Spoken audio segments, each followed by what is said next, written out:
Hi, my name is Alyssa Panitch and I'm an Associate Professor of Biomedical Engineering at Purdue University.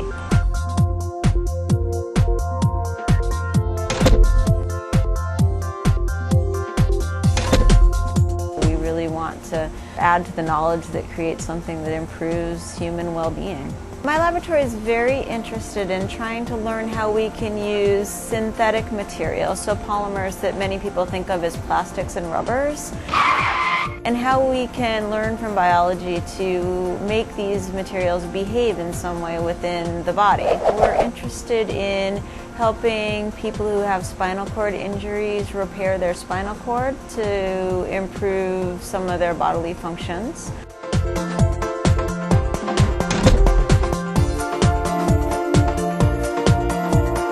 I knew that I was quite interested in medicine.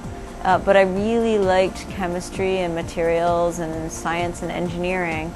And as an undergraduate, I started off in chemical engineering. I had a great guidance counselor in high school who steered me toward engineering because of my strengths in science and math. And I went into chemical engineering and it was interesting, but I really liked the biology. And so I started looking at ways that I could combine the two. If we could regrow a blood vessel, then people who have a heart attack because their coronary arteries, or the arteries that feed the heart, are damaged, then one could put in a natural blood vessel that would just integrate with the body and behave like an undiseased vessel. There's a big push to create vessels that are more natural, that are really made out of the patient's own materials.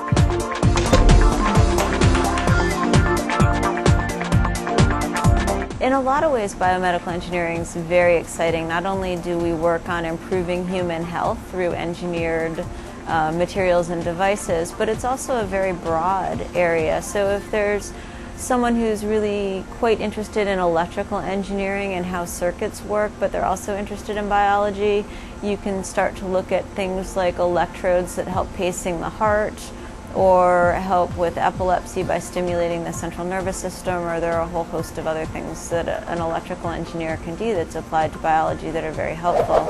The laboratory tries to blend some biological signals, so pieces of biological molecules, with the synthetic molecules to try to either control how the biological molecules behave or to control how synthetic molecules behave.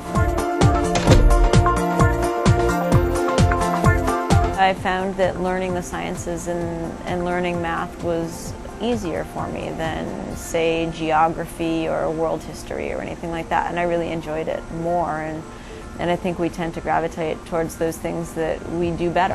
I've always liked puzzle solving and those kinds of things, and I think of science really as a big puzzle. You know how bits and pieces work, but you always strive for more information to better understand how it works. I love my job. I love every day of it because I'm always thinking, I'm always trying to figure things out, and that's something I really enjoy doing. I like, as I said, I like to put together puzzles and I like to figure things out. And it's always changing. And so I get to think about new things. I get to see what other engineers and scientists around the world are doing and how that fits into the problems that I'm trying to solve. And so I'm always learning. You do want to study and work hard in school, that's important, and go ahead and take those science courses and math courses that you can get to. But don't forget that you really need to learn a lot about English and writing and communication and even history. To be good in science, you always want to know what's already been done so you don't try to recreate the wheel. No matter who you are, if you have curiosity about how things work, if you want to improve the human condition, if you want to improve the quality of life for people in the future as well as for your own generation, then pursuing a career in science or engineering is really important. It's extremely rewarding.